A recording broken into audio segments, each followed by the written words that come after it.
둘째 날에 보시면 창세기 1장 6절에 물 안에 궁창이 있다고 표현했는데요. 여기 지금 주보에는 나와 있지 않은데 그냥 성경 말씀 보시면 되겠습니다. 물 안에 궁창이 지난번에 말씀드린 것처럼 물의 중심에 있다고 했습니다. 그래서 보이지 않는다고 했죠. 그러니까 이 물은 우리의 혼적인 자아를 뜻해요. 생산하고 낳고 뭔가 만들고 의미 있는 일을 행하는 어떤 작업하는 자아라고 보시면 되겠는데, 그런 작업하는 혼적인 자아 안에 감춰져 있는 게 바로 궁창이다. 그 궁창은 말씀의 울림이고 우리 존재의 소멸을 뜻합니다. 그러니까 우리의 혼이 넓게 평탄하게 퍼져나가면서 그 소리는 하나님의 근원에 와닿지만 우리의 혼의 의미는 사라진다라고 보시면 돼요. 그러니까 나이테나 물수제비처럼 이렇게 처음에 돌을 던지면 처음에는 큰 나이테나 원을 그리잖아요. 그러다가 물속 깊은 곳으로 가면 사라지듯이 우리의 혼의 고백들도 사실은 나이테처럼 처음에는 울리고 퍼지다가 나중에는 스며들게 됩니다. 그게 바로 궁창의 역할이라고 보시면 되겠고요. 물과 물로 나누게 한다라는 그 의미가 물과 물을 이렇게 나누는 게 아니라 우리가 하는 일반적인 혼의 물에서 영의 물로 이거를 끄집어낸다, 추출한다라고 보시면 되겠고, 그거는 히브리서의 말씀에 하나님의 말씀은 살았고 운동력이 있어 관절과 골수를 찔러 쪼갠다라고 아마 한글 번역은 되어 있습니다. 근데 그게 쪼갠다는 표현이 아니라 관절에서 골수를 뽑아낸다, 혼에서 영을 뽑아낸다, 이렇게 이해해 주시면 될 것 같아요. 하나님 말씀의 역할입니다. 그래서 1장 6절에 그 궁창이라는 하나님 말씀을 우리가 듣고 향유하면 우리의 혼의 물에서 영의 물이 골수가 추출이 되는 것을 볼 수가 있습니다. 그게 바로 물에서부터 물이 뽑혀 나오는 출애굽의 역사라고 보시면 되겠고요. 1장 7절에서 하나님이 궁창을 만들었다고 하셨는데, 이 만들었다는 아샤라는 얘기는 하나님께서 말씀이 들리고 보이는 사람에게 비로소 보여주시는 원래 있었던 약속의 비전이다. 그러니까 만들었다는 얘기를 해석해 보면 하나님은 이미 조성하셨거든요, 창세 전에. 그런데 그 말씀을 우리가 듣거나 접점을 못 느끼는 존재에겐 이게 죽어 있었던 것인데, 저와 여러분과 마찬가지로 이렇게 말씀을 듣고 참여하게 되면 이 말씀이 열리기 시작하는 걸 바로 만들었다라고 표현하신 거예요. 그러니까 새로 이렇게 공작했다, 제작했다라는 뜻이 아니라 원래 있는 것을 우리에게 선명하게 보여주셨다라는 게 만들었다라는 의미로 보시면 되겠습니다. 그래서 1장 7절에 하나님이 궁창을 만드사 아래의 물과 위의 물로 나누게 한다라고 했어요. 근데 여기서 이제 말씀에 제가 심층을 말씀드렸던 건, 표면적인 건 아래의 물은 혼의 물, 위의 물은 영의 물. 그래서 혼의 물과 위의 영의 물이 순환한다. 이게 이제 첫 번째 의미고요. 두 번째 의미는 뭐냐 하면 아래의 물은 자궁의 물, 생명을 낳을 수 있는 물, 위의 물은 욕망의 물을 오히려 뜻합니다. 그래서 위로 향하는 것들이 향이 돼서 없어지고 아래로 향하는 것들이 말씀의 자궁을 품어서 생명을 낳고, 그런 어떤 영적 순환점이 함께 묻어 있는 걸 우리가 묵상을 해보실 필요가 있다. 그래서 위의 물과 아래 물로 나눈다. 근데 이것도 위에와 아래를 이렇게 분리해서 나눈다는 게 아니라 위의 물을 더 깊게 하고 아래의 물을 더 깊게 한다. 이렇게 이해를 해주시면 좋겠고요. 바로 그래서 1장 8절에 바로 그 궁창을 샤마임, 하늘이라고 칭하셨다. 그래서 이 샤마임은 창세기 1장 1절에 태초에 하나님이 하늘과 땅을 파라 창조하셨다라고 했을 때 그 하늘을 뜻하고, 그 하늘은 바로 우리 안으로 들어온 그리스도를 부릅니다. 그래서 궁창을 하늘이라 칭하셨다 이렇게 표현을 할 때, 이 칭했다라는 이 동사 카라의 기쁨은 뭐냐 하면 하나님께서 우리의 마음에, 그리고 마음의 비석, 신비라고 하죠, 이거를 마음의 비석, 마음의 판에 새겼다라는 거예요. 그래서 이거를 계시록에서 생명책에 기록되었다라고 얘기하신 걸로 묵상하시면 되겠습니다. 그래서 1장 8절에 바로 둘째 날의 사역을 우리가 살펴볼 수 있을 것 같고요. 셋째 날의 사역도 조금만 설명드릴게요. 1장 9절에 하늘 아래의 물, 그럼 하늘 아래의 물은 어떤 물이냐? 아까 하늘이 바로 궁창, 그리스도를 뜻하거든요. 그리스도 아래에 있는 물이라는 뜻입니다. 그리스도 아래에 있는 물은 바로 영의 물을 뜻하는 거고요. 그 영의 물이 한 곳으로 모인다라고 주목합니다. 1장 9절에 마콤 에하드, 한 곳으로 모인다. 근데 지난주에도 말씀드렸지만 한 곳으로 모일 때 이때 독생자의 개념이 스며들어요. 한 곳으로 모인다는 것은 유일하다, 모든 것들 속에서 제일 강하다는 그런 하나가 아니라 하나님과 나와의 관계는 누구에게도 증명하거나 입증할 수 있는 오직 하나님과 나와의 관계뿐이다. 그게 바로 독생자 생명입니다. 한 곳으로 모인다. 그래서 이 한 곳으로 모인다라는 게 바로 하나님과 나와의 관계에서만 구원과 생명이 있다라는 말씀의 확증이고요. 거기서 야빠샤, 묻이 드러납니다. 지난주에도 말씀드렸지만 이때 묻은 바로 황무지를 뜻해요. 어떤 개념의 황무지냐? 사람의 개념에 봤을 때는 황무지가 되는 거예요. 사람의 개념은 어렸을 때부터 어머니 뱃속에서 분리됐을 때부터 먹고 자고 하는 거에 익숙하고 그거의 인생의 전부입니다. 그래서 먹고 자고 하는 거의 의미를 봤을 때 그 의미의 눈으로 봤을 때 그 의미에 부합되지 않는 모든 거는 황무지예요.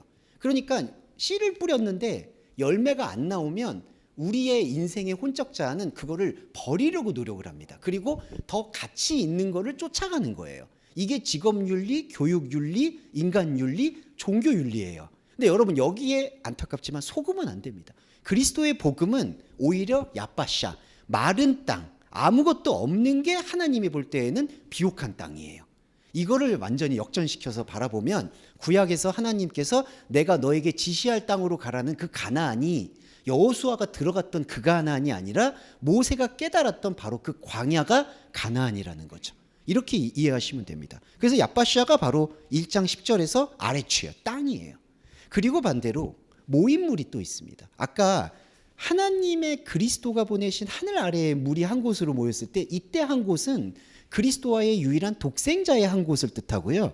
1장 10절에서 모임물은 우리들 인간의 선악과적인 욕망이 모임물을 뜻해요. 그래서 그 모임물을 얌이라고 하죠. 바다라고 표현합니다. 이 바다는 바로 용이 사는 곳이에요. 계시록에 보면은 큰 물고기 용이 살고 있어서 용은 우상을 뜻하고 다른 신을 말합니다.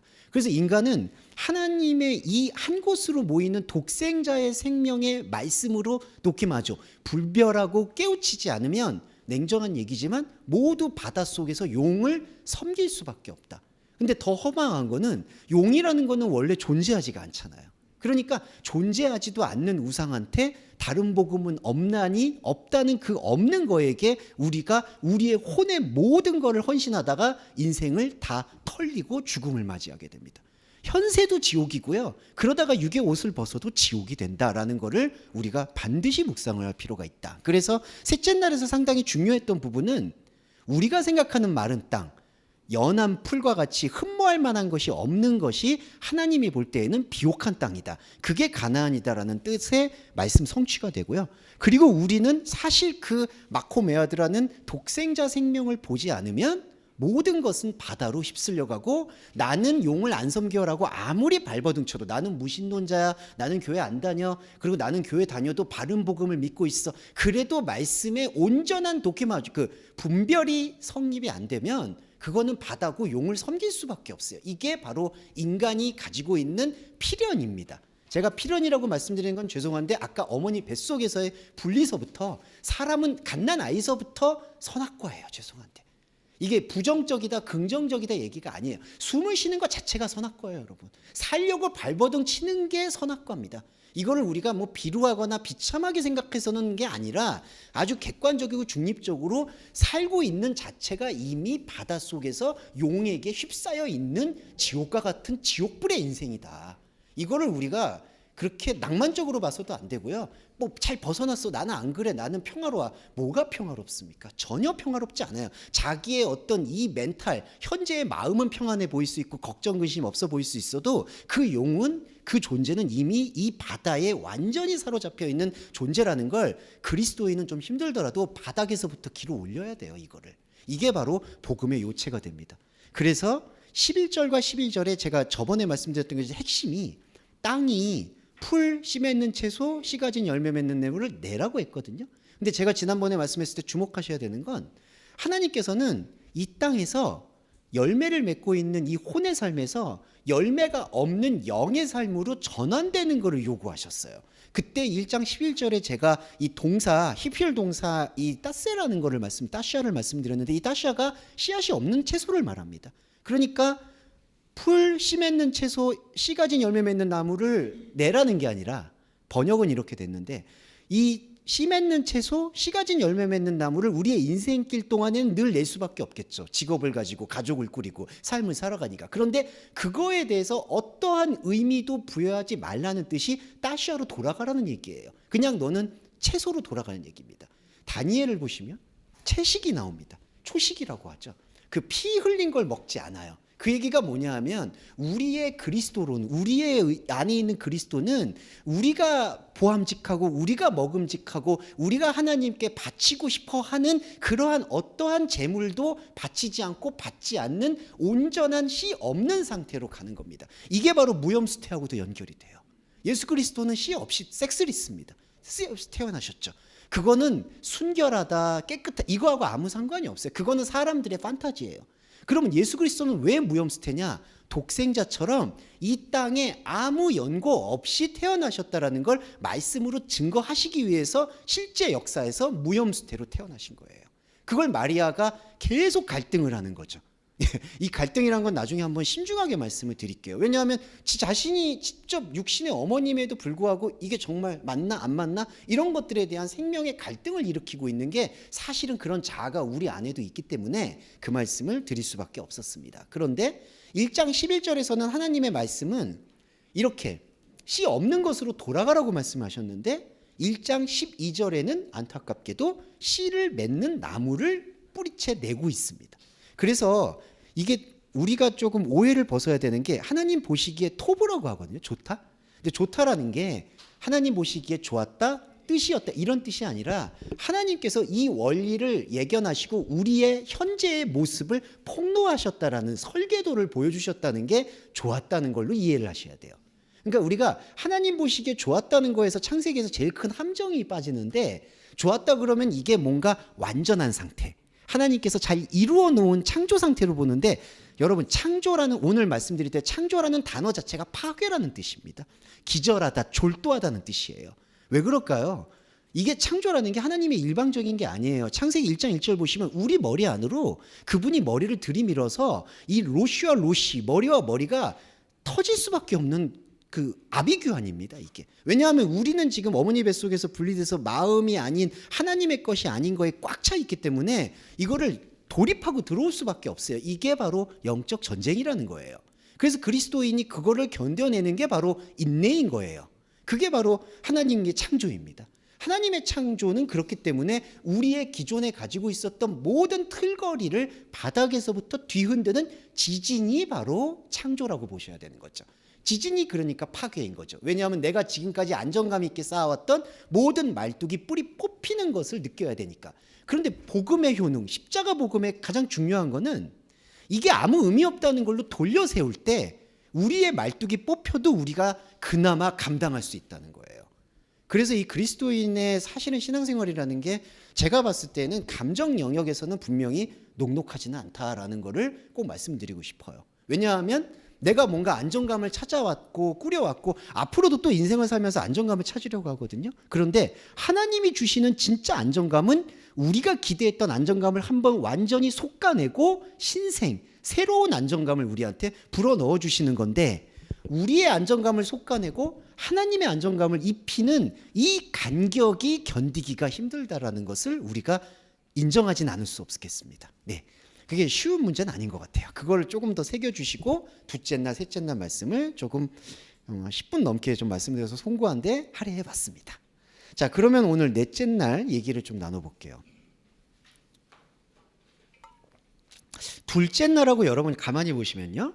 둘째 날하고 넷째 날이 붙는다고 볼 수 있고요. 셋째 날하고 다섯째 날이 붙는다고 볼 수 있습니다. 이 붙는다고 해서 그 날들의 독립적인 특성이 사라지는 건 아닌데 이 넷째 날은 둘째 날의 생각과 설명을 조금 더 자세히 한다고 보시면 될 것 같아요. 14절에 보시면 제가 여기 뭐 발음기호 좀 넣었는데 하늘의 궁창에 광명이 있어라고 이제 표현을 합니다. 하늘의 궁창이라고 표현해요. 자, 근데 하늘은 궁창이었잖아요. 근데 왜 하늘의 궁창이라고 표현을 하느냐?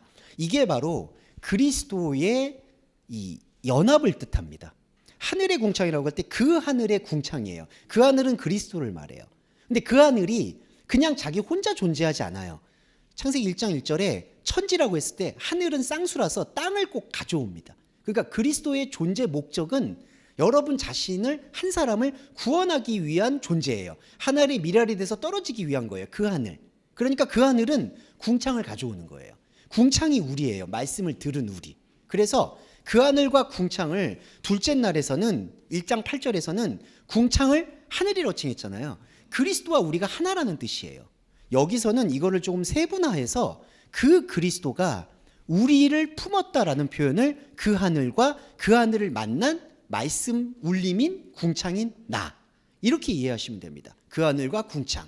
그러면 그 그리스도와 그리스도를 받아들이는 말씀의 울림체라고 좀 말씀드려요. 오늘 체라는 말씀 좀 많이 드릴 것 같아요.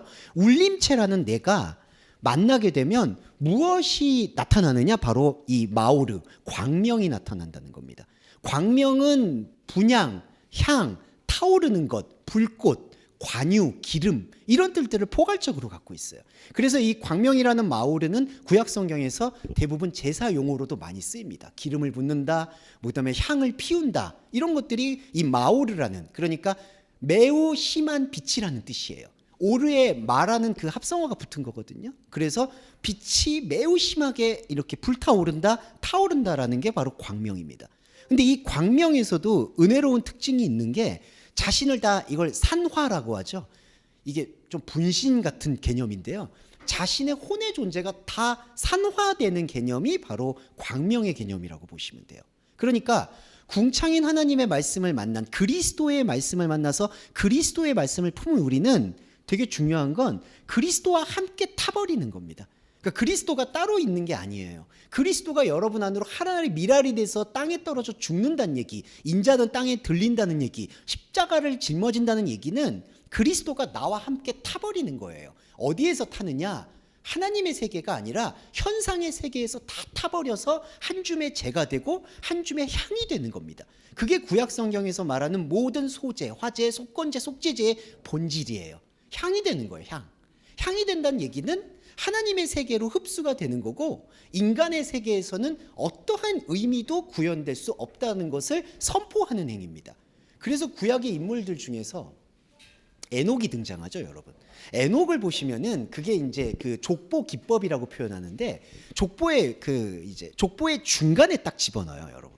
그래서 중간에 집어넣었다는 그 얘기는 뭐냐 하면, 그 셋의 후손에서부터 노아가 그 방주가 닫힐 때까지, 무드셀라, 이제 이름이 기억나네. 이렇게 제가 장절도 기억 안 나고요. 큰일 났어. 근데 큰일 난 게 아니라 저 2009년대부터 그랬어요. 그때 버벅거렸어요. 이거 누구지? 특히 무드셀라는 기억이 그렇게 안 나더라고요. 그 나이 제일 최장수 기록자인데, 그 무드셀라가 죽는 나이 때 방주가 터지죠, 여러분. 그게 이제 하나의 숫자 기법이라고 보시면 되는데, 에녹이라는 개념은 바로 우리 안에 있는 하나님을 만난 자를 뜻합니다. 그러니까 이게 족보의 상징성인데요. 에녹이라는 존재가 특별히 하나님과 동행해서 하나님이 데려가셨다는 얘기가 아니라 셋의 후손에서 무드셀라까지, 방주가 터질 때까지의 그 족보가, 자, 사람의 역사책, 유대인들은 그거를 역사 기록으로 보는데 바울은 그리스도론으로 보게 되니까 이거는 그냥 족보가 아니라 하나님의 통합적 비전을 나타내고 있다라고 묵상을 했고, 우리도 그렇게 묵상을 하면 에녹은 세상에 다시 없는 존재예요. 근데 여러분 안에, 저 안에 이 에녹이 존재하는 거예요. 세상이 보지 못하는. 근데 이게 괴리감이 뭐냐면, 자, 광명의 괴리감이 뭐냐면요, 광명은 세상이 알아주질 못해요. 그러니까 이게 심각한 겁니다, 사실은. 왜냐하면 우리는 혼의 모든 게, 심지어 종교조차 이 보이는 것에서 뭔가 무리지를 걸어서 뭐 기도를 한다든지 헌금을 한다든지 교회를 부흥시킨다든지 아니면은 사후의 천국을 열망하면서 현세의 고난을 감당한다든지 뭔가 비빌 언덕을 가지고 신앙생활을 한다는 거예요. 그런데 이 광명이라는 것의 타오름에 우리가 이 마오르의 세계로 빨아들이게 되면은 이 현상에서 뭔가 기댈 언덕이 없어져야 돼요. 그게 맞아요.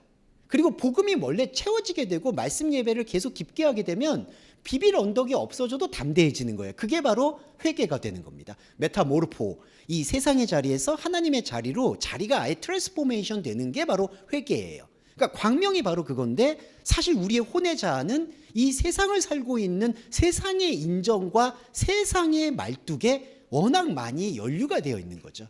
그래서 이게 바로 제가 아까도 또 말씀드렸지만 뭔가 균열과 고통이 여기에서 뒤따르고 있다. 이 말씀을 드리고 싶습니다. 그래서 정리해 보면 1장 14절에서 하늘의 궁창이라고 했을 때 그 하늘, 관사가 쓰였어요. 그 하늘은 그리스도요. 그 그리스도를 받아들인 궁창이 바로 우리도 그리스도가 되는 거예요. 그러니까 이게 존재가 그리스도가 된다는 뜻이 아니라 그리스도가 우리 안으로 들어왔다는 얘기를 하고 있는 겁니다. 그리스도는 우리 안으로 들어오지 않으면 그분은 그리스도 아니에요. 진짜 냉정하게 말씀드리면 그냥 우상이에요. 주님 오시옵소서, 주님 오시옵소서. 이미 왔는데 뭘 오십니까? 이건 잘못된 생각이에요. 이미 우리 안에 오신 하나님 나라가 가까웠다는 거는 안 왔는데 가까이 왔다는 게 아니라 내 안에 있는데 더 선명해진다는 뜻입니다. 그래서 궁창 안으로 하늘이 들어온 거고요. 그래서 세상에 대해서 아무것도 의미가 없음을 선포하면서 타오르는 게 바로 마오르, 광명인 겁니다. 자, 이 광명의 역할이 주와 야를 나눠요. 욤과 라엘라. 이게 무슨 뜻이냐? 이 주야라는 게 이제 조금 이따 말씀을 드리겠지만 우리의 의식으로 받아들일 수 있는 종교적 터전을 뜻합니다. 그러니까 주와 야라는 뜻이 뭐냐면은 욤은 하나님의 예배할 수 있는 시간을 뜻하고요. 날이란 뜻입니다. 라엘라는 하나님께 예배할 수 없는 시간을 뜻해요. 그래서 이 주야를 나눈다는 건요, 우리의 혼의 자아가 첫 번째 단계로서 영의 단계로 이르기 이전에 우리가 하나님과 다르다는 걸 고백한다든지 하나님과 함께하는 것을 감정적으로나 종교 감정으로 느끼려고 하는 단계가 주와 야예요, 여러분. 욤과 라엘라예요. 라엘라라는 밤은 활동할 수 없는 시간. 그러니까 저와 여러분이 그냥 쉽게 말씀드리면 우리의 부족함, 하나님의 말씀을 들었을 때 우리의 부족함을 깨우치는 과정 중에 하나라는 거죠. 나는 정말 하나님의 사랑이 없는 것 같다. 나는 정말 하나님의 은혜가 없는 것 같다. 여러분 안에 우리가 처음에 죄 고백을 할 때 1차적으로 그런 고백이 들어오죠. 나는 도저히 하나님을 사랑할 수 없을 것 같다라는 그런 생각. 이게 밤의 생각이라는 거죠. 그래서 이거를 갖고 있는 게 첫 번째 단계의 주야는 바로 종교 의식의 시간을 뜻하는 겁니다. 그래서 우리는 이렇게 갑자기 영의 시간으로 가는 게 아니라요. 로마서 1장 17절에도 믿음으로부터 나와서 믿음 안으로 들어가듯이 이 주야라고 되어 있는 종교적인 시간과 종교적인 혼적 관계가 우리 안에 첫 번째로 들어오는 거예요. 제가 이제 한국교회 말씀을 드릴 때 첫 번째로 성경 말씀에서도 하나님께서 뭔가 말씀의 깊은 것을 먼저 허락하시기보다 우리의 현상적으로 아프고 힘들고 어려운 부분들을 어루만지시면서 안으로 들어간다라는 그 말씀을 드렸죠. 그게 바로 이 주야로 보시면 되겠습니다. 예수님의 사역도 마찬가지고요. 그래서 주야로 나누게 하고요. 그리고 근데 이제 광명이 거기서 그치지 않습니다. 광명의 역할은 네 가지로 나눠요. 징조, 사시, 일자, 연한. 이것만 좀 살펴볼게요. 이게 상당히 중요한 사이클이에요. 이거 에스겔에서도 바퀴로 묘사가 됩니다. 오트, 그 다음에 모에드, 욤, 샤네예요. 자, 오트 볼게요. 오트는 징조예요. 표적입니다. 이게 징조라고 되어 있는 게 표적이에요. 표적이 뭐냐? 자, 광명은 하나님 말씀의 반응입니다. 저와 여러분의 그리스도적 반응이에요. 그리스도의 반응에 처음에는 표적이 나와요. 십자가가 등장합니다. 십자가에 대해서 인식이 이제 달라지기 시작하는 거예요. 십자가를 볼 때 내가 죄송한데 여기 속죄 얘기는 여기서는 사실 해당하지 않고요. 십자가를 딱 볼 때 내 생각과 내 의식이 정지가 되는 지점이 바로 표적입니다. 표적. 그게 첫 번째고요. 두 번째는 모에드예요. 모인, 이게 집회라는 뜻입니다. 사시라고 되어 있는데 모이다, 집회하다, 모이다. 자, 모인다는 건 뭐냐 하면요. 자, 표적을 봤어요, 여러분. 십자가의 표적을 봤는데 이 십자가를 어떻게 해석해야 될지, 내 안에 들어온 이 하나의 사건인 십자가를 어떻게 이해해야 될지를 내 생각과 내 감정과 내 마음으로 뭔가 해소해 보려고 모이는 거예요. 이게 집회예요, 여러분. 사시라고 번역되어 있는 게. 근데 집회예요. 자, 그러면 나의 혼적인 자아가 십자가를 생각하는 거예요. 그러면 혼적인 자아 안으로 지금 뭐가 들어왔느냐? 영으로서의 말씀이 아니라 혼으로서의 말씀. 성경 66권은 혼으로 쓰였습니다, 여러분. 뭐 하나님 말씀으로 쓰인 게 아니잖아요. 히브리어가 하나님 말씀 아니죠. 그때 당시의 언어죠. 우리 하는 거죠. 그러니까 여기서 욤이라는 건 하나님이 이제 우리에게, 혼에게 모인 우리에게 말씀을 풀어주시는 접점을 말합니다. 욤, 날. 이게 바로 여기 일자예요. 자, 그렇게 되면 마지막으로 어떻게 하냐면 샤네가 이루어져요. 연한이라고 번역된 건데 이 연한이 뭐냐 하면 뒤집힌다, 갱신하다는 뜻입니다. 리뉴얼이란 뜻이에요. 그러니까 이게 1년, 2년, 3년 이렇게 번역하는 경우가 있는데 그거는 적절하지 않은 번역이고요. 이 샤네라는 거는 태양력의 1년을 뜻하는 게 아니라 완전히 갈아엎고 다시 그러니까 리뉴얼 되는 거, 재생되는 거를 말합니다. 갱신하다, 재생하다. 그럼 이게 뭐죠? 거듭남의 원리와 거의 같아요. 네. 자, 그러면은 광명은 저와 여러분이 받은 말씀입니다. 그래서 종교적인 감정에서부터 첫 출발을 했어요. 그래서 나타나는 게 첫 번째가 십자가예요. 근데 여기서부터 이제 단추가 꼬이면은 죄송한데 망하는 거죠, 이제. 그 십자가를 이제 내 그 1만 달란트 죄를 속죄해 줬다. 근데 비판해서 죄송한데 거의 대부분이 다 거기서 그냥 걸고 넘어지죠. 그냥 그 징조, 그 십자가를 소비하는 데 바쁘죠. 내 죄 때문에 내 피, 예수의 피, 예수의 피. 그거 하다 끝나는 거예요. 그 다음에 가지도 않아요. 근데 이 십자가를 볼 때 우리 생각이 멈춰야 돼요, 여러분. 이거는 내 의식, 내 행동이 멈추는 거를 오트, 징조라고 표현합니다. 그리고 두 번째가 모에드. 그러면 그 다음에 뭔가 하나님이 왜 십자가를 허락하셨을까? 그걸 모아가는 게 우리 생각, 지폐예요. 그 다음에 우리 생각으로 모아서 하나님 말씀을 보잖아요. 그 말씀 안에 임재하시는 게 날이에요. 욤. 하나님께서 임재하는 거예요. 그래서 샤네, 솎아내는 거예요. 우리의 생각, 육의 생각을 솎아내고 영의 생각을 채우는 거예요. 그게 광명의 네 가지 역할입니다. 그래서 이거는 태양력을 만든다, 뭐 사실을 만든다, 절기를 만든다, 그거는 아무 상관이 없습니다. 냉정히 말씀드려서. 네, 그래서 광명의 역할입니다. 자, 그리고 15절에 오늘 시간 오래 갈 수도 있겠지만 양해해 주시고요. 창세기는 조금만 각오해 주세요. 네. 자, 광명체들이 하늘의 궁창에 있어 땅을 비춰라 이렇게 표현합니다. 자, 땅이 뭘까요? 우리의 인생길을 뜻합니다. 그래서 이 인생길을 하늘의 궁창과 그 궁창이 품고 있는 광명체가 비춰라라고 얘기를 하는 거예요. 우리의 인생길에. 그럼 우리의 인생길은 지금 어떤 모순이 생기냐면, 왜 모순이라고 얘기하냐면은 우리 인생길은 주야의 존재예요. 낮과 밤, 종교의 존재입니다. 땅은 종교예요, 여러분.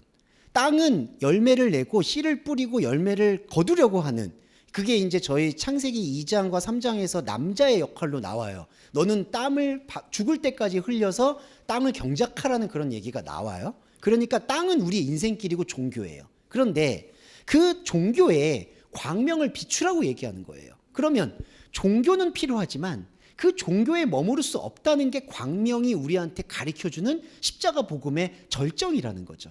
그래서 우리는 이 땅에서 우리의 종교를 계속해서 살아가야 되는 거예요. 여기서 말하는 종교라는 거는 이런 어떤 믿는 종교일 수도 있겠지만 우리의 삶을 얘기합니다.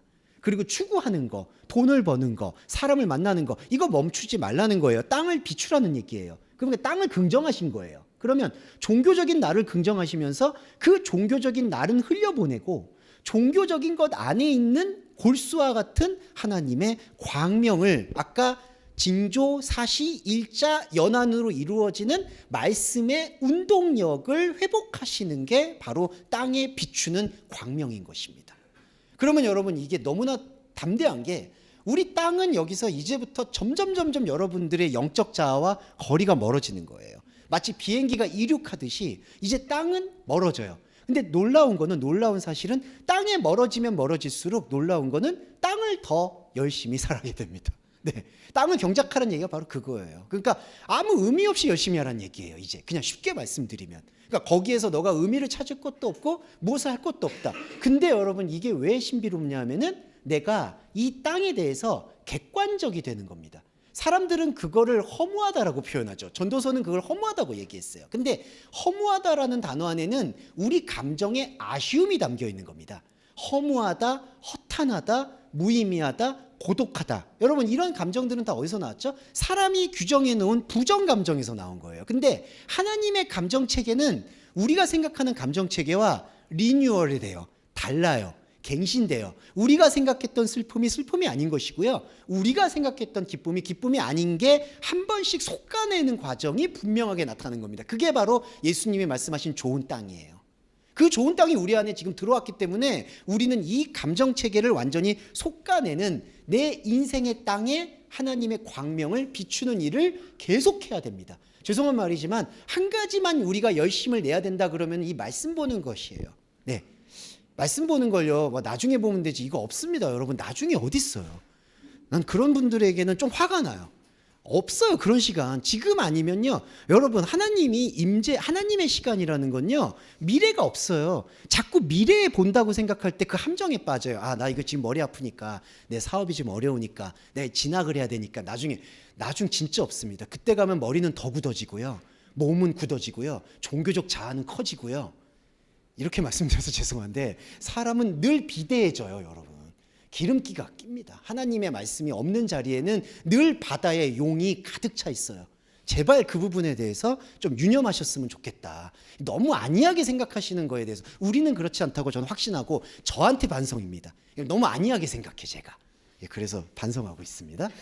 갑자기 급반성으로 이제 제 땅에 비치는 사역을 이렇게 말씀을 드렸고요. 자, 16절, 17절 계속 가볼게요.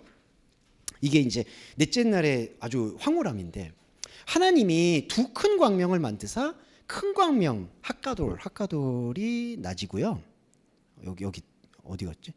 여기 있습니다. 여기. 죄송합니다. 핫가돌이 나오고, 그 다음에 핫가돌의 반대가 카탄이에요. 잠깐만, 요거 확인해 드릴게요. 카탄 맞아. 죄송합니다. 카탄 핫가돌이에요. 그러니까 큰 광명이 낮을 주관하고요, 작은 광명이 밤을 주관해요. 자, 그 얘기는 처음에 말씀드리면, 자, 현상이, 그러니까 이게, 자, 이렇게 포지션으로 나눠서 말씀드릴게요.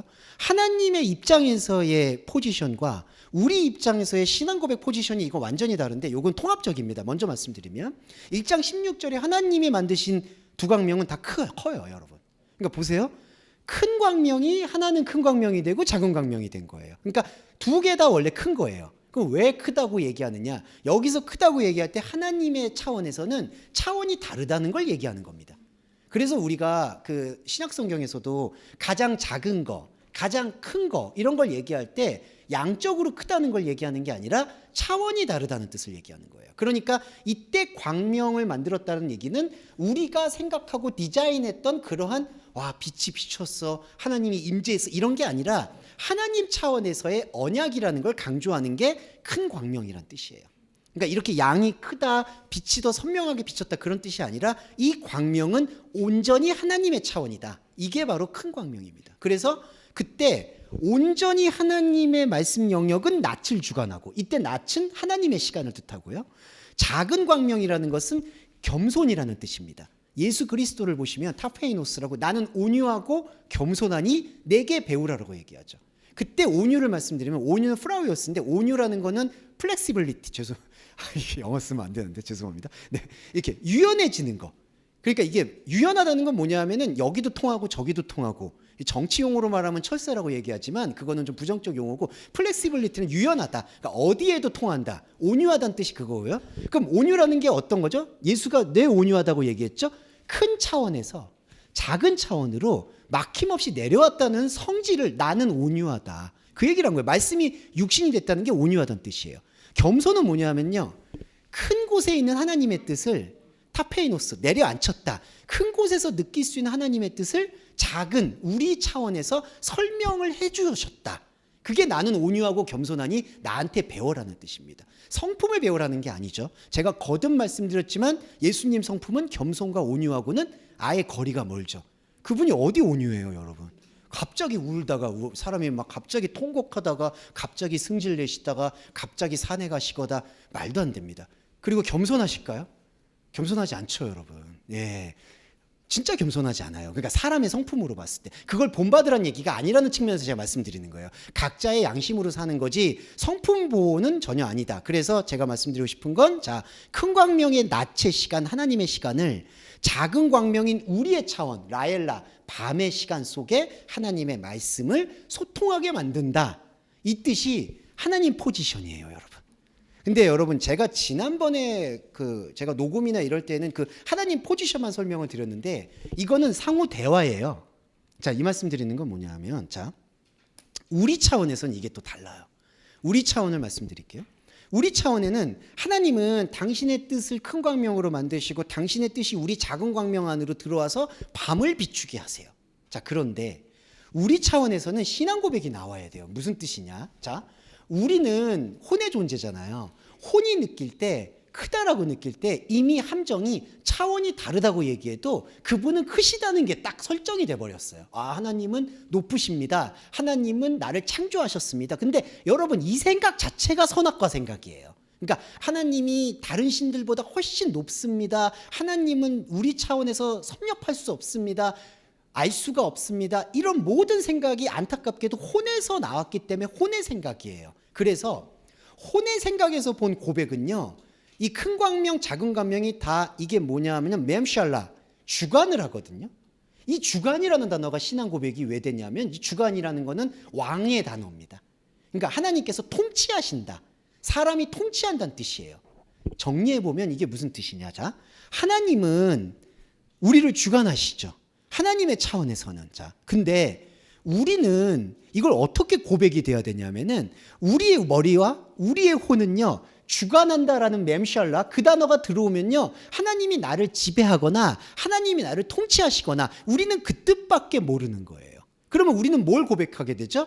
이 광명들이 사실은 우리를 주관한다라는 그 자체가 우리의 생각이고 우리의 이해라는 것을 고백해야 되는 거예요. 이게 바로 심층 고백입니다.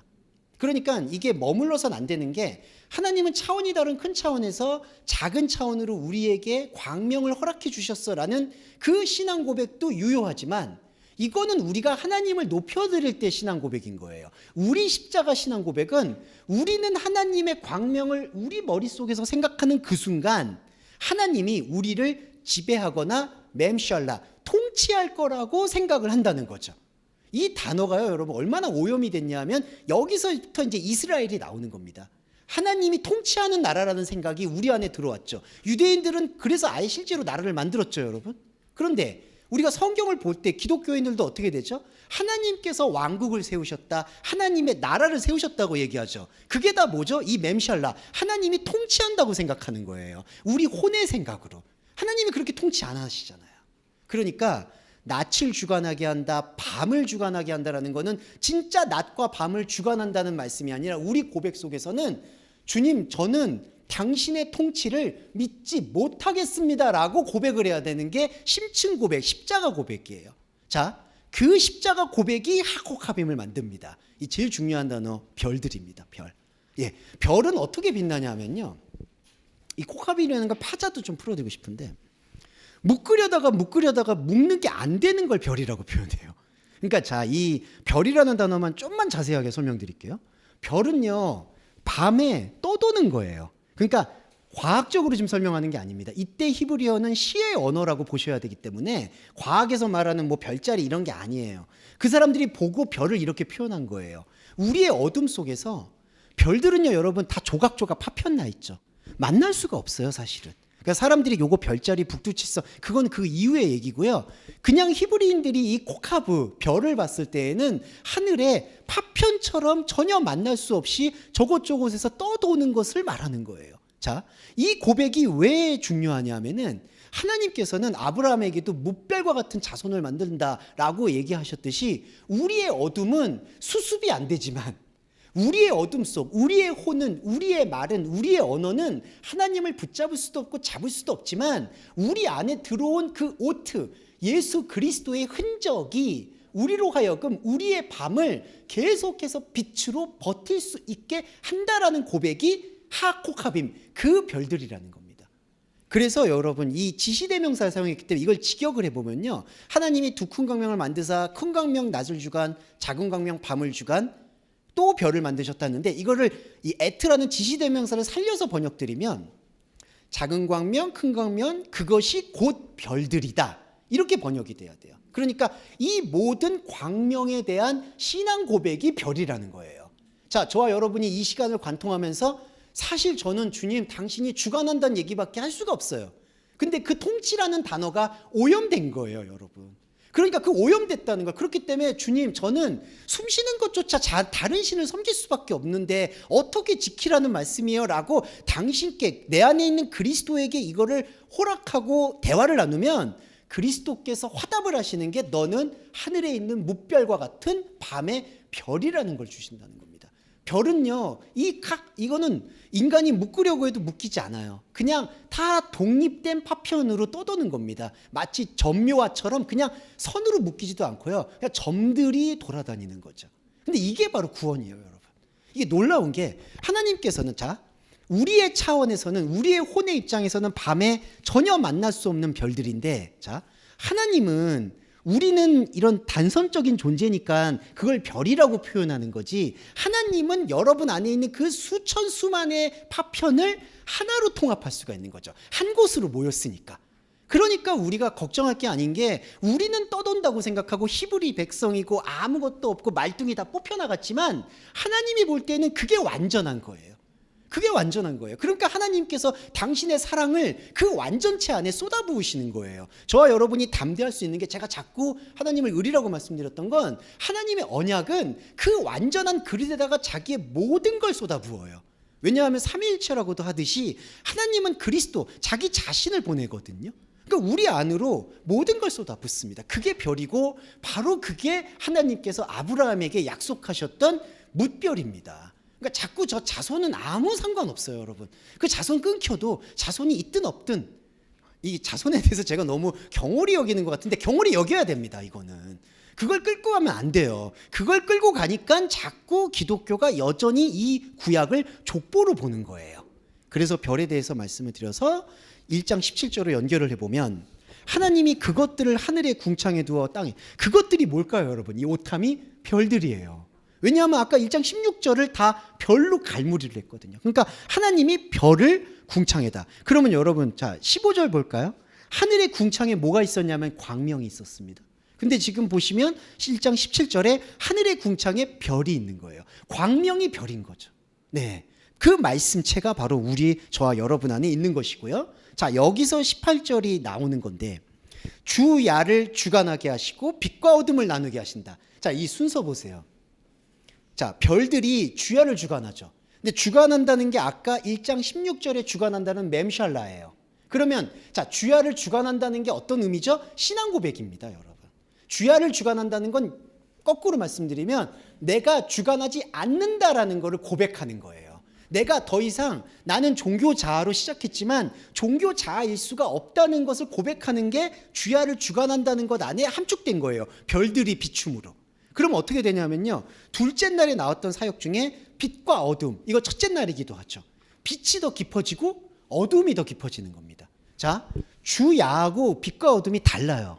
주야는 뭐냐면 하나님이 말씀하시는 시간, 우리가 잠잠한 시간, 예배의 시간을 뜻해요. 이거 참 예배가 아니라요, 종교의 시간을 뜻합니다. 종교 절기예요, 주야는. 근데 빛과 어둠은 뭐냐 하면 그 종교 절기를 넘어서서 우리 안에 그리스도와 하나가 되어 있는 오르, 빛이 있는 것과 동시에 우리 안에 완전히 하나님을 경험할 수 없는 칠흑 같은 어둠도 공존한다는 것을 비로소 깨닫는 게 바로 빛과 어둠의 깊이가 되는 겁니다. 네, 이게 하나님과 다름의 완벽한 그리스도의 원리라는 거예요.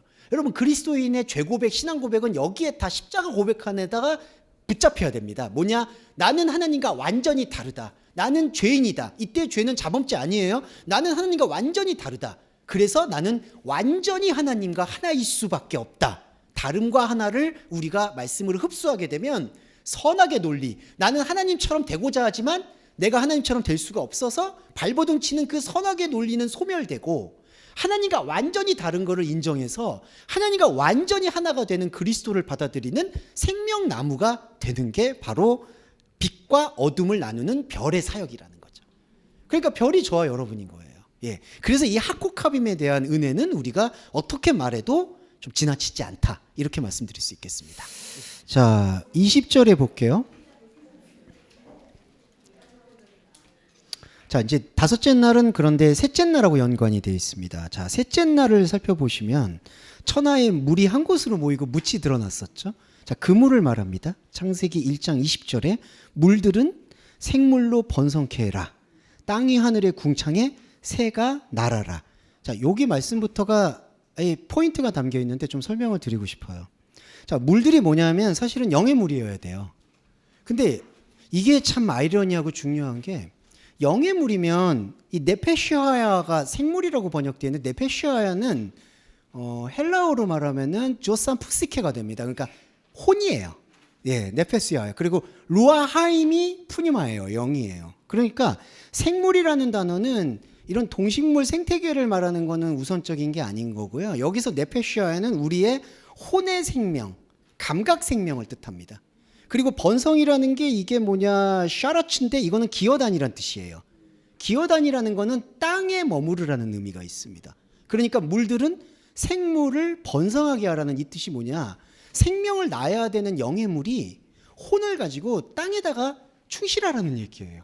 근데 참 이게 아이러니하죠. 근데 왜 그럴까요? 자, 우리 인생의 큰 목적으로만 한번 말씀을 드리면 우리 인생은 왜 필요할까요? 그냥 좀 투박하지만 거칠게 말씀드리면 우리 인생이 필요하다라는 것은 딱 하나, 하나님과의 다름을 인지하는 도구 그 이상도 이하도 아닙니다. 제가 참 이걸 박하게 말씀드려서 죄송한데 우리가 이해하고 알고 있는 이 그릇은 다 하나님과 다름을 이해하는 것 외에는 다 향이 돼버리고 다 재가 되는 거예요. 아무 의미가 없어요. 내 공력, 내 마음, 내 의지 이런 것들을 하나님께서 안아주시거나 끌어안아주시거나 인정해주시거나 아니면은 내가 뭔가 잘못한 부분들을 책망하시거나 그런 게 없습니다. 태워지는 거예요. 그래서 사람들이 그런 것들을 악용하려고도 하죠. 그 허무한 감정에. 근데 죄송한 말이지만 그걸 악용하려는 분들은 여전히 말씀에 대한 반쪽 말씀을 붙잡고 있다고 저는 말씀드릴 수밖에 없어요. 왜냐하면 이거는 계속 강조드리는 건데 하나님께서 우리의 삶을 무의미하다고 얘기하는 것을 성숙하게 받아들이셔야만 합니다. 그거를 자꾸 또 선악과의 논리로 받아들이면 이렇게 무의미한데 그러면 삶은 대충 살고 하나님의 말씀만 열심히 보면 되겠지. 지금 이거 자체가 성립이 안 돼요. 영의 물이 네페시하야를 곧 더 땅에 깊게 스며들게 하라고 얘기하는 게 물들은 생물로 번성케 하라는 뜻이에요. 네, 땅에 기어다니란 얘기예요. 참 이게 표현이 굴욕적인데 우리 숨이 붙어있는 한 기어다니란 얘기예요, 여러분.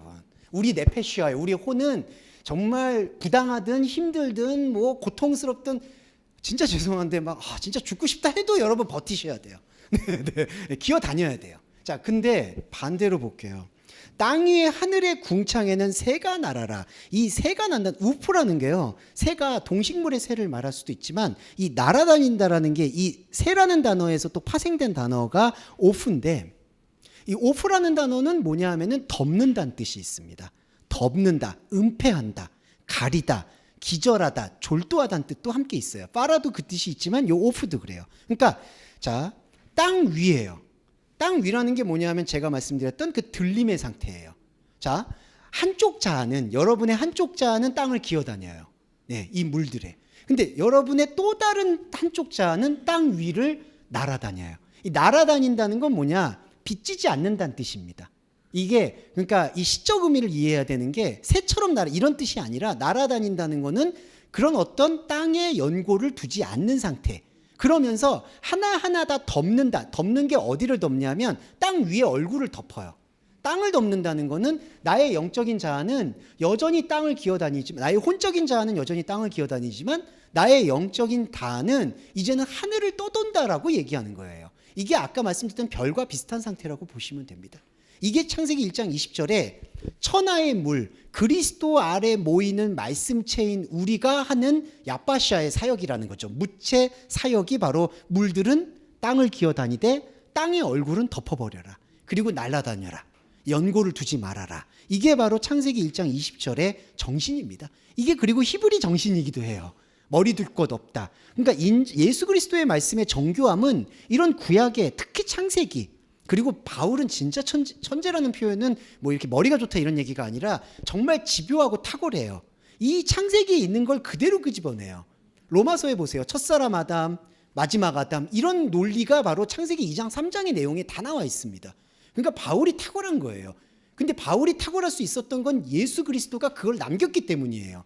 인자는 머리 둘 곳이 없다는 게 쓸쓸하다, 나를 인정해 주지 않는다, 감정과 아무 상관이 없습니다. 그거는 선포예요. 인자는 너희들 안에 들어오는 하늘의 미랄은 땅 위에 날아다녀야 된다는 걸 얘기하고 있는 겁니다. 그런데 창세기 1장 20절은 이렇게 선포가 됐죠. 근데 참 이 하나님 보시기에 좋았다가 나오잖아요. 자, 좋았다라는 건 그냥 제가 직접적으로 말씀드리면 폭로했다는 뜻이에요. 하나님이 우리에게 보여주셨다. 자, 하나님이 보시기에 좋았다. 이 얘기는 하나님이 이렇게 돼서 내가 보기에 좋았다 이게 아니라 하나님이 우리에게 보게 하세요. 그리고 보게 하고 이게 너의 원리야 라고 설명한다는 뜻이에요. 그러니까 우리가 하나님이 보시기에 좋았다 이런 것 때문에 신학적으로 되게 힘들어하세요. 이거 왜 좋다고 하지? 그 뭐 뜻이 있을 거야 이렇게 하는데 그게 아니라요. 하나님이 우리한테 보여주시고 자 이게 토부야, 이게 원리야, 이게 우리들의 현상이야 라고 설명을 해주시는 거예요. 자 보세요. 큰 바다 짐승이 물에서 번성해서 모든 네페시아야와 날개에 있는 모든 오프를 창조합니다. 창조라는 단어 다른 나라에는 잘 안 쓰여요, 여러분. 빠라 없어요. 창세기 1장 1절에 빠라 나오고 그 다음에 여러분 아샤가 나왔죠. 만든다는 단어가 나왔죠. 근데 빠라는 여기 나와요. 왜 나올까요? 파괴예요, 이게. 예. 이 빠라라는 게 창세기 1장 1절에서부터 우리 머리 안으로 하나님의 머리가 밀고 들어오는 투쟁, 스트러글을 얘기하는 겁니다. 그게 바로 빠라예요. 그러니까 여기 보세요. 1장 21절에 갑자기 빠라가 나오죠. 날개에 있는 모든 새, 모든 생물. 자, 이거를 지금 지배하고 있는 게 뭐냐면 셋째 날에 야파시아인 마른 땅이 나왔잖아요. 하늘 아래 그리스도의 물이. 근데 아까 제가 말씀드렸듯이 그것 말고 우리들이 모인 물이 있죠. 그게 바다예요. 그리고 이 바다가 바로 뭐냐? 큰 물고기예요, 여러분. 탄님. 물고기가 이 크다라는 이 물고기는 뭐냐면 짐승, 바다 짐승이란 뜻인데 이미 바다를 끌고 들어온 거예요. 하나님이 바다 짐승과 물에서 번성하는 것을 창조하셨다. 그럼 다시 해석해 볼게요. 자, 하나님의 원리는 하나님의 아마르 말씀은 1장 20절에 너희의 물들은 땅을 기어다녀라. 그렇지만 땅을 기어다니는 너희의 혼적자는 새가 덮어줄 것이다. 우리는 땅을 살아가되 땅에 아무 의미가 없다는 것을 담대하게 받아들이고 육신의 수명이 닿을 때까지 버텨라. 이게 1장 20절에 우리 생명 사역이에요. 저와 여러분이 이렇게 하나님께 창세전 선택을 받아서 이 땅을 살아가는 단 하나의 이유라는 거죠. 단 하나의 이유. 그리고 딴 거 아무 의미가 없어요. 그런데 21절에는 너무나 당황스럽게도 이 바다 짐승이 딱 버티고 있는 거예요.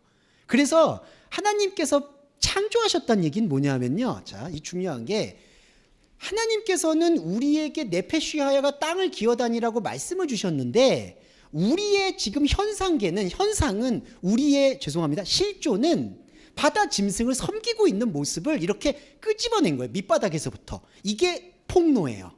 이게 파괴고 이게 빠라예요, 여러분. 하나님의 창조예요.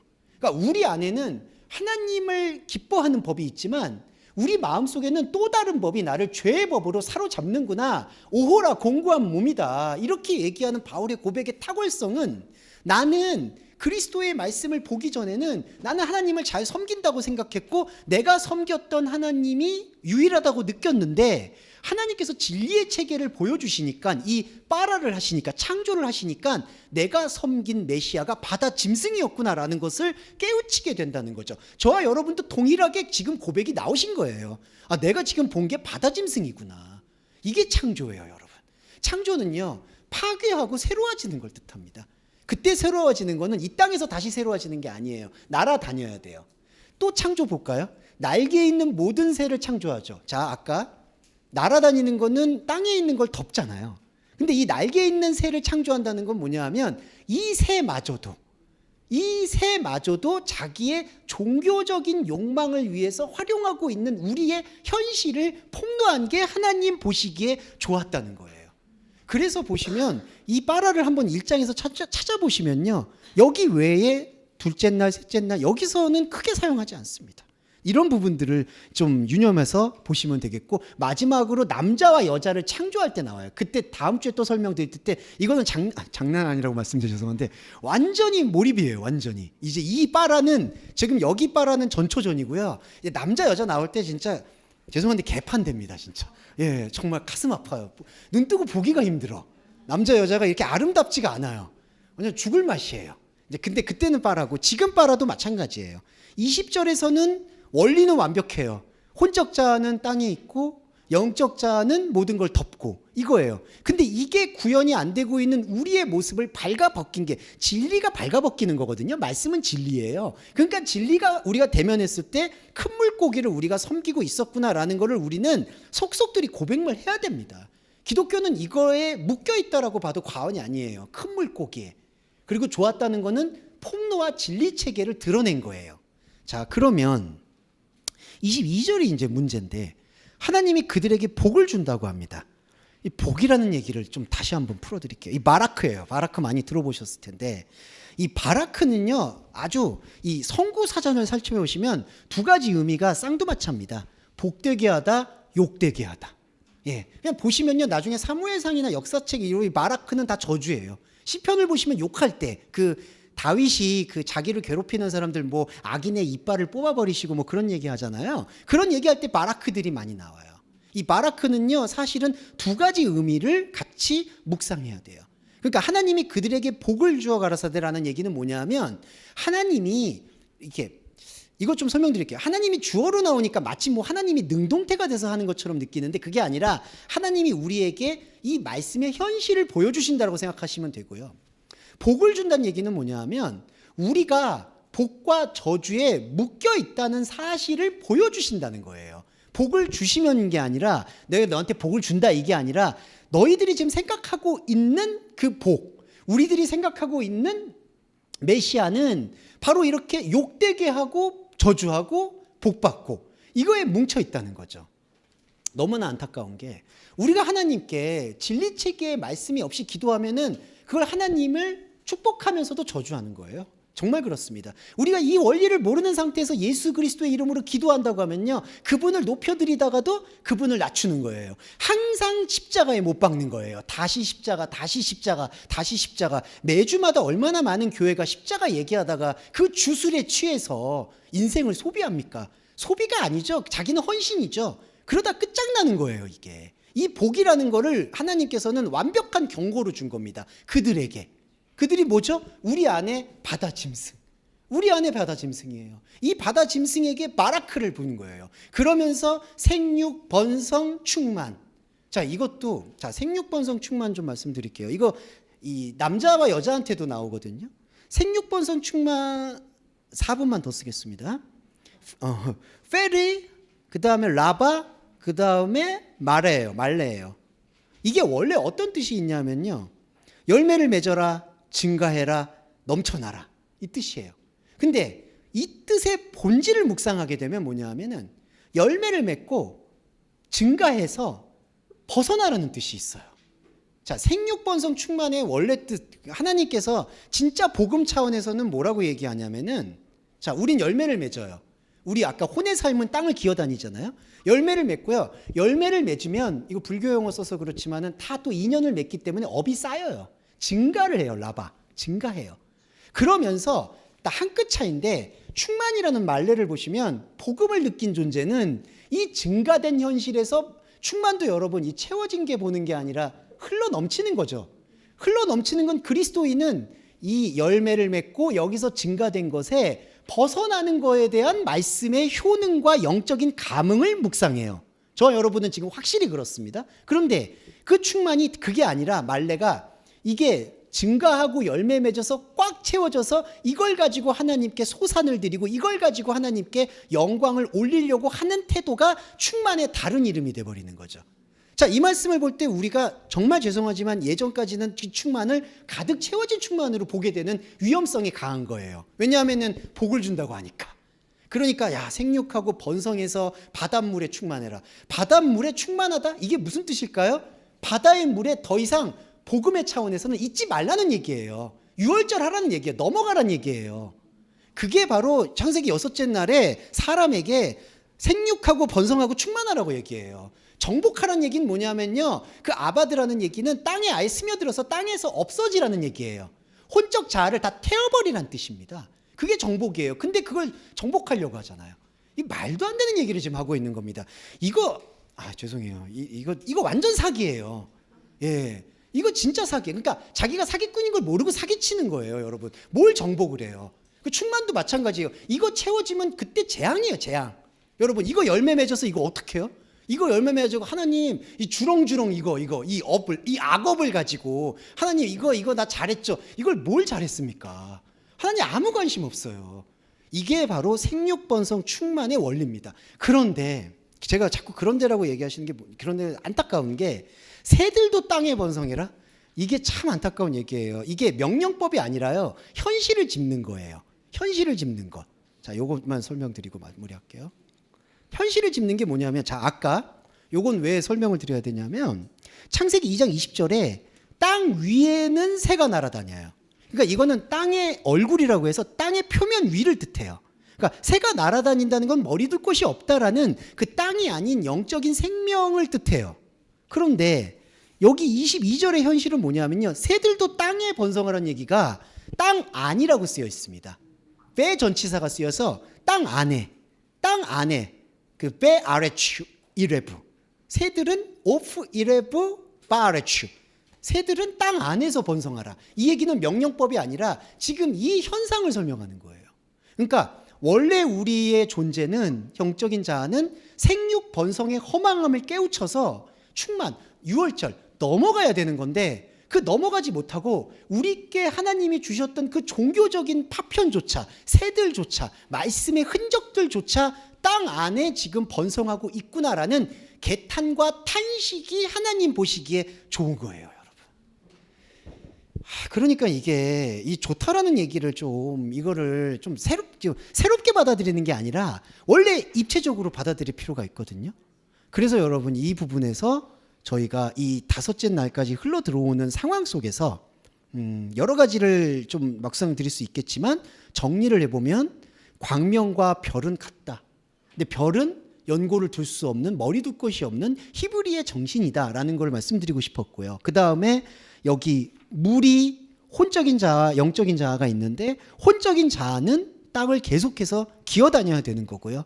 굴욕스럽고 비참하고 수치스러워도 우리는 참아야 되는 거고요. 그 참는다라는 것도 근데 나중에는 개념이 달라집니다. 이 굴욕 수치라고 제가 말씀드렸지만 나중엔 그 패러다임이 없어져요. 이것만 설명드릴게요. 왜냐하면 땅에다가 말뚝을 받고 있을 때 굴욕이 들어오는 거예요. 근데 이 땅에다가 말뚝이 흐물흐물해지면은 이게 굴욕인지 수치인지, 내가 거기 저 사람이 나를 어떻게 평가하든지 그거 아무 상관이 없어져요. 네, 그건 제가 간증체입니다, 진짜. 네, 저는 누구의 말에 대해서 얼마나 예민한지, 네, 지금도 예민하죠. 뭐 그걸 혼의 본성이 뭐 어디 가겠습니까? 누가 한마디 하면 그게 꼬리에 꼬리를 무는 거는 여전히 습성이 남아있지만, 그 복음의 효능이라고 얘기 드릴 때는 그 연고에 대해서 아무런 생각과 감정이 이제는 영적인 상황에서는 드러나지가 않아요. 이런 부분들이 우리로 하여금 진짜 충만으로 인도한다, 넘쳐나게 한다. 근데 그게 아니라 완전히 한 끗 차이인데, 그 충만을 여기에 열매가 가득 차 있는 것을 기뻐하면서 하나님께 드리려고 한다면, 우리한테 남아있는 땅 위에 들릴 수 있는 유일한 가능성인 새들조차, 날개짓조차 땅 안에 머물게 된다는 것을 우리는 분명한 경고로 들어야 된다는 거죠. 그래서 이 복음의 말씀은 어쩔 수 없이 우리한테는 새 질서를 보기 위한 우리 현상의 통로일 수밖에 없다. 이 말씀을 꼭 드리고 싶습니다. 네, 자, 오늘 시간 많이 지났는데 정리기도와 주기도문으로 마무리하겠습니다. 살아계신 하나님, 감사합니다. 이 땅을 살고 있는 우리의 굴욕과 수치와 고통을 주님은 아십니다. 하지만 버티라고 하셨습니다. 살아가야 한다고 말씀하셨습니다. 그래서 처음에는 힘들고 당신이 원망스럽기만 했습니까?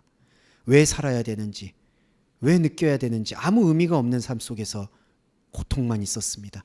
물론 지금 그 고통이 사라진 것은 아닐 수 있습니다. 하지만 주님, 우리가 날아다니듯이, 머리 둘 곳이 없듯이 영의 생명을 취할 수밖에 없다라는 약속의 말씀이 우리 안에 들어왔을 때, 지금도 여전히 더디고 힘들지만 이제 우리 안에 생명의 말씀이 고동치고 있는 것은 분명하다는 사실을 언약의 말씀을 통해 확인하게 해주심을 진심으로 감사드립니다.